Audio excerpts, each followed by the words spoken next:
This is my old school barbecue. I got this from a friend back in 2012. He just had it sitting in his yard and it was just basically a decoration. Anyway, I noticed what it was one day. A light bulb went off and I was like, hey man, that's a pretty cool thing. You should be using it.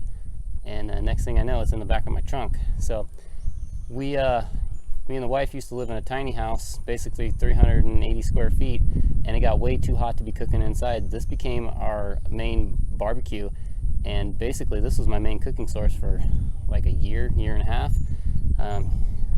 Anyway, this thing is 1946. It was made when things were meant to last, you know, not like one of these barbecues, you know. I got a couple months out of it, and then the handles start breaking, the wheels start going south, and piece down there on the bottom, you know, that's going to go, and next thing you know, you're throwing this thing away 2-3 years after you buy it. This thing's been going strong since 1946 and still kicking. So this was our main barbecue source, and then anyway, we ended up moving next door, had kids, and I haven't barbecued in like almost 5 years. Every time we've barbecued since then, my dad or my brother's been doing it, but at this point it's way too hot to be cooking inside. I think we can finally manage to start barbecuing with the kids around, and it's time to break out this old puppy and get her going again. In this advertisement here, it's sold in the Sears catalog for $22.50 in 1946, and it also states in this description here, it states that it was the barbecue was made with pre-World War II iron, and they marketed the barbecue as a barbecue and as a fireplace insert. So not only could you cook on it, but you could bring it inside, put it inside your fireplace, and use it there to either heat your home or cook inside.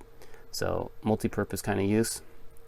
And I'm also looking through some other websites, and I'm finding that people are trying to sell this nowadays anywhere from $200 to $400. So when I originally got the barbecue and brought it home, I had found one of these pieces with it, so that, you know, ultimately says that there's another piece that goes along with it. So I only had the one piece, and basically I gave it to my dad. He took it to work because he's got access to a lot of tools, machinery type of stuff down there. So he took this to work and ended up basically fabricating another one and duplicated it, so I got one for each side. Then after he did that, then I actually went through the yard again where I picked this up and dug a little bit more, and I found the original. So the only thing missing from the actual original barbecue itself was the bar that hooked into here and went across to here, the original spit. But anyway, if I want to do any type of rotisserie type of shish kebab sort of thing, anyway, I took this off a old barbecue that we ended up chucking because, of course, you know, it ran its course after a few years. But I salvaged this piece, and I can use that. So even though I don't have the original, I still can use this to function as it was originally planned to. Well, I got her all brushed off and oiled up. She's ready to go. So anyway, I've got a knob over here. That knob right there will turn the grill in there so that you can dump any ashes that sit up top. And the grill itself, see, I got these legs right here. You can pick it up and just set it down, depending on how high you need things to be.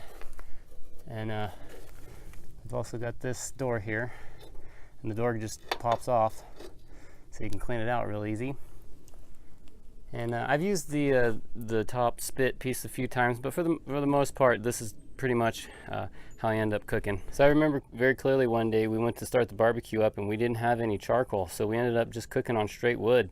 Sacrificed a few pieces of firewood for the barbecue. So anyway, after that, we pretty much were just cooking on wood exclusively. I'm going to work my way back up to that, but you know, this is how the thing was basically marketed, was a fireplace insert as well as a barbecue. So cooking on wood was pretty much, I think, what this thing was designed to do for.